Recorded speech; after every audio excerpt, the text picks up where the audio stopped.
राहुलजी शेवाळे देखील आमच्यासोबत होते. काल आम्ही निवडणूक आयोगानं जे आम्हाला निमंत्रण दिलं होतं की लोकशाहीमध्ये मतदानाची प्रक्रिया आहे त्याच्यापेक्षा सक्षम कशी करायची या संदर्भामध्ये जे शिवसेना पक्षाचं म्हणणं मागितलं होतं त्यासाठी माननीय एकनाथ शिंदे साहेबांनी मी असेल, शंभूराज देसाई असतील, राहुलजी शेवाळे असतील, मिलिंदजी देवरा असतील, त्या चौघांना त्या ठिकाणी पाठवलं होतं. माननीय डॉक्टर श्रीकांत शिंदे साहेब देखील त्या शिष्टमंडळामध्ये होते, परंतु त्याच वेळेला त्यांचं लोकसभेतलं भाषण होतं त्याच्यामुळे त्या शिष्टमंडळामध्ये येऊ शकले नाहीत. परंतु जे काही वेगळ्या पद्धतीची बातमी आम्हाला ऐकायला येत होती की आम्ही धनुष्यबाणाच्या निशाणीसाठी निवडणूक आयोगाला भेटतोय, आम्ही सुनावणीसाठी निवडणूक आयोगाला भेटतोय, अशी कुठचीही शक्यता नाही. उलट आम्ही मतदार यादीमध्ये बांगलादेशी जर असतील तर ते काढून टाकण्याची मागणी केली. मतदार यादी ही आधारला लिंक करावी अशा पद्धतीची मागणी केली आणि भविष्यामध्ये माननीय देशाचे पंतप्रधान नरेंद्र मोदी साहेबांनी जो निर्णय घेतला आहे वन नेशन वन इलेक्शन याचं समर्थन माननीय एकनाथ शिंदे साहेबांनी देशात पहिल्यांदा केलं. त्याची जाणीव देखील आम्ही निवडणूक आयोगाला करून दिली आणि अतिशय खेळीमेळीच्या वातावरणामध्ये अर्ध्या तासाची आमची बैठक झाली. आता तुम्ही एकनाथ शिंदेंना भेट देखील झाली त्यांच्यासोबत, काय कारण आहे दिल्ली दौऱ्याचं? आम्ही नक्कीच एकनाथ शिंदे साहेबांची आता भेट घेतली, कारण आम्ही यायला आणि ते दिल्लीला जायला हा योगायोग त्या ठिकाणी होता आणि म्हणून आम्ही भेट घेतली. पण जे काही वातावरण आम्ही तिथंच आता बसल्या बसल्या बघत होतो की शिंदे साहेब दिल्लीला का चालले, नक्की कारण काय.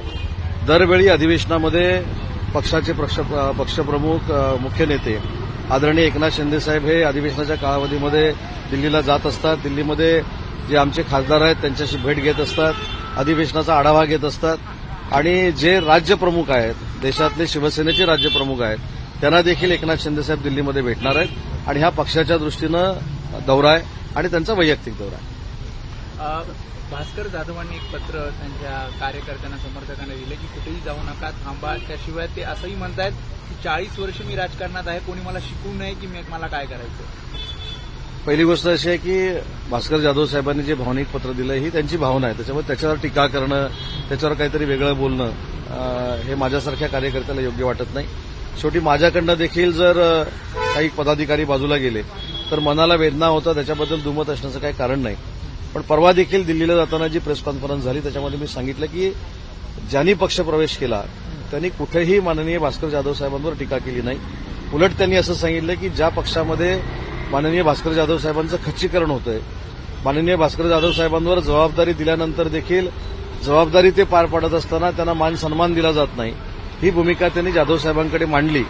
आणि त्याच्यानंतर सगळ्यात जवळचा पक्ष कुठचा तर तो माननीय एकनाथ शिंदे साहेबांच्या नेतृत्वाखाली शिवसेना म्हणून जो चालतो, जो वंदनीय बाळासाहेबांचा वारसा विचारांचा पुढे नेतोय, हा त्यांनी स्वीकारलाय आणि कुठेही त्या भाषणांमध्ये त्यांनी भास्कर जाधव साहेबांवर टीका केली नाही आणि आम्ही देखील कोणी भास्कर जाधव साहेबांवर टीका केलेली नाही. ठाणे शहर आणि दिवा परिसरामधल्या काही मराठी शाळांमध्ये तिसरी भाषा म्हणून हिंदी भाषा शिकवली जाते, जबरदस्ती शिकवली जात आहे.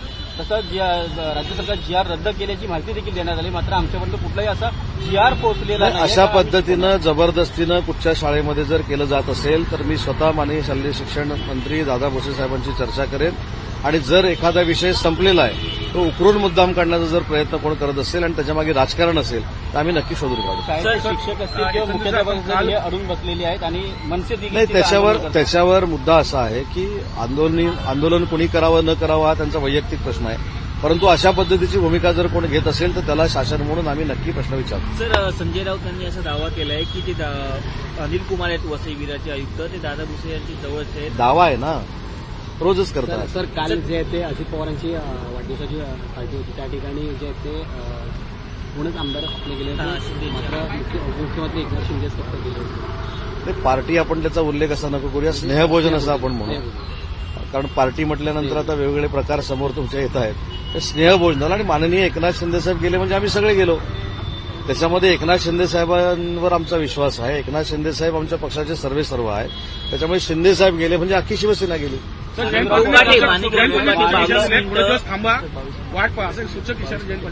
पाटील साहेबांनी जर थोडे दिवस थांबा सूचक इशारा दिला असेल तर आपण थोडे दिवस थांबूया.